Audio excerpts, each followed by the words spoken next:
ক্ষমতার অপব্যবহার করলে কি হয় দেখুন তার দৃশ্য।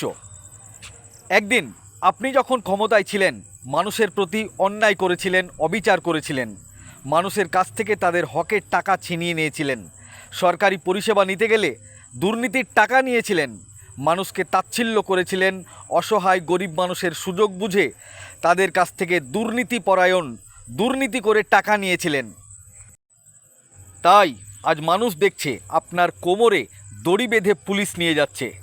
এই মুহূর্তের সবচাইতে বড় খবর, কোমরে দড়ি বেঁধে ঘোরানো হলো তৃণমূল নেতাকে প্রকাশ্য। হ্যাঁ, একেবারে ঠিক শুনছেন, কোমরে দড়ি বেঁধে ঘোরানো হচ্ছে তৃণমূল নেতাকে।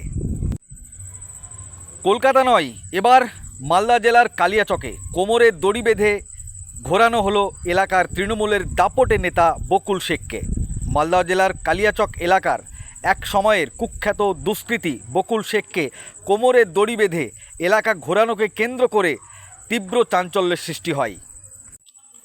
খুন, অপহরণ, তোলাবাজি, লুটপাট, দুর্নীতি থেকে শুরু করে একাধিক গুরুতর অপরাধমূলক কর্মকাণ্ড দীর্ঘদিন ধরেই তার নাম জড়িয়েছিল। এলাকায় তার প্রভাব এতটাই বিস্তৃত ছিল যে অভিযোগ থাকা সত্ত্বেও বহু সাধারণ মানুষ ভয় ও আতঙ্কের কারণে তার বিরুদ্ধে মুখ খুলতে সাহস পেত না। স্থানীয়দের অভিযোগ, একসময় বকুল শেখের নাম ছিল আতঙ্কের প্রতীক। দিন দুপুরে দাপট দেখিয়ে অপরাধমূলক কাজ চালিয়ে যেত বকুল শেখ। বহু পরিবার তার ভয়ে এলাকা ছেড়ে অন্যত্র আশ্রয় নিতে বাধ্য হয়েছিল বলেও অভিযোগ। রাজ্য প্রশাসনিক পরিবর্তনের পর দাগী অপরাধীদের বিরুদ্ধে ধরপাকড় আরও জোরদার হয়েছে। সেই অভিযোগের অংশ হিসেবেই পুলিশ বকুল শেখকে গ্রেপ্তার করে। পুলিশি নিরাপত্তায় তাকে এলাকায় ঘোরানো হলে মানুষ ভিড় জমান।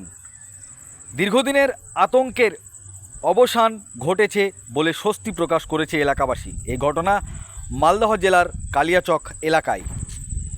এই ভিডিওটি যারা দেখছেন ভিডিওটি শেয়ার করবেন, চ্যানেলটি লাইক করবেন আর সাবস্ক্রাইব করবেন। আই লাভ মাই ইন্ডিয়া, মেরা ভারত মহান। আপনারা দেখছেন আখেরিগঞ্জ নিউজ।